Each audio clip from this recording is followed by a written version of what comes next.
অমর 21 হলে যে সেন্টার আছে সেই সেন্টারে যে পোলিং অফিসার আছে সে পোলিং অফিসার কিছু ব্যালট পেপারে ছাত্র দলের যে প্যানেল আছে পুরো প্যানেলের ভোট তারা আগে থেকে দিয়ে রেখেছিল। সাংবাদিক মারফতে যখন আমরা জানতে পারলাম তখন আমরা বিশ্ববিদ্যালয় প্রশাসন নির্বাচন কমিশনের সাথে যোগাযোগ করেছি।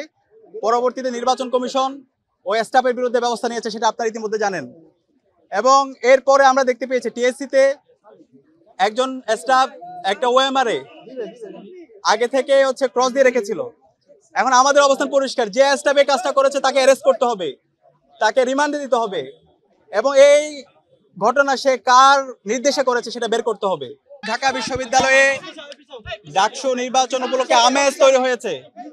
শিক্ষার্থীরা স্বতঃস্ফূর্ততার সাথে প্রতিটি কেন্দ্রে আসছে, তাদের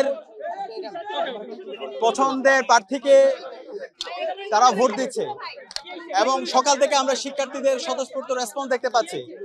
বিশেষ করে ঐক্যবদ্ধ শিক্ষার্থী জোট এবং শিক্ষার্থীদের প্রার্থীদের প্রতি সকল ভোটার তারা তাদের প্রত্যাশা, তাদের উচ্ছ্বাস প্রকাশ করছে।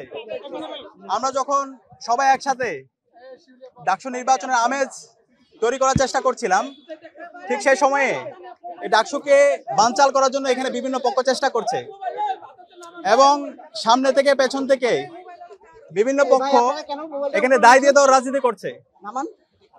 আপনারা জানেন কার্জন এরিয়ায় অমর 21 হলে যে সেন্টার আছে সেই সেন্টারে যে পোলিং অফিসার আছে সে পোলিং অফিসার কিছু ব্যালট পেপারে ছাত্র দলের যে প্যানেল আছে পুরো প্যানেলের ভোট তারা আগে থেকে দিয়ে রেখেছিল। সাংবাদিক মারফতে যখন আমরা জানতে পারলাম তখন আমরা বিশ্ববিদ্যালয় প্রশাসন নির্বাচন কমিশনের সাথে যোগাযোগ করেছি। পরবর্তীতে নির্বাচন কমিশন ও স্টাফের বিরুদ্ধে ব্যবস্থা নিয়েছে, সেটা আপনারা ইতিমধ্যে জানেন। এবং এরপরে আমরা দেখতে পেয়েছি টিএসসিতে একজন স্টাফ একটা ওএমআরে আগে থেকে ক্রস দিয়ে রেখেছিল। এখন আমাদের অবস্থান পরিষ্কার, যে স্টাফ এই কাজটা করেছে তাকে অ্যারেস্ট করতে হবে, তাকে রিমান্ডে দিতে হবে এবং এই ঘটনা সে কার নির্দেশে করেছে সেটা বের করতে হবে। আমরা জানতে পেরেছি এখানে বিভিন্নপন্থী আমাদের শিক্ষক আছে এবং স্টাফরা আছে, তারা বিভিন্নভাবে ডাকসু নির্বাচনকে বানচাল করার চেষ্টা করছে। আমি সবাইকে আহ্বান করব, এই ডাকসু নির্বাচন এটা জুলাইয়ের অন্যতম আকাঙ্ক্ষা, এটা শহীদদের আকাঙ্ক্ষা, এটা ঢাকা বিশ্ববিদ্যালয়ের 40,000 শিক্ষার্থীর দাবি। সুতরাং ডাকসু নির্বাচনকে যারা বানচাল করার চেষ্টা করছে তাদের বিরুদ্ধে আমাদেরকে সবাইকে ঐক্যবদ্ধভাবে কাজ করতে হবে, আমাদেরকে সজাগ থাকতে হবে এবং যে সমস্ত স্টাফরা এই সমস্ত কাজ করেছে তাদের বিরুদ্ধে দ্রুত সময়ের মধ্যে বিচারের আওতায় নিয়ে আসতে হবে, তাদেরকে থানায় দিতে হবে, তাদেরকে অ্যারেস্ট করতে হবে। এবং আমরা চাই বাকি যে সময় আছে সেই সময়টা নির্বাচন কমিশন সঠিকভাবে যেন সকল নিরাপত্তা এনশিওর করে এবং ভোটারদের জন্য একটা ফ্রেন্ডলি এনভায়রনমেন্ট এনশিওর করে। আমরা একই সাথে উদ্বিগ্ন, দেখতে পাচ্ছি অনেক বহিরাগতরা বিভিন্ন প্রবেশ পথ দিয়ে তারা এখানে আসছে, বিভিন্ন ভোট কেন্দ্রের পাশে আসছে, যে কারণে শিক্ষার্থীরা অনিরাপত্তায় ভোগ করছে।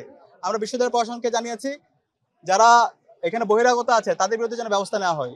শিক্ষার্থীদের যে আকাঙ্ক্ষা, শিক্ষার্থীদের যে প্রত্যাশা, শিক্ষার্থীরা আমাদের উপর যে আস্থা রাখবে সেই আস্থার উপর অবশ্যই ঐক্যবদ্ধ শিক্ষার্থী জোট আমরা অবশ্যই শিক্ষার্থীদের আস্থাকে আমরা গ্রহণ করব। কিন্তু এখানে যদি নির্বাচন কেউ বানচাল করতে চায়, নির্বাচনকে যদি কেউ ইঞ্জিনিয়ারিং করতে চায়, জুলাইয়ে যেভাবে শিক্ষার্থীরা খুনি হাসিনা এবং ছাত্রলীগকে রুখে দিয়েছিল ঠিক একইভাবে তারা প্রতিরোধ তাদের জারি রাখবে।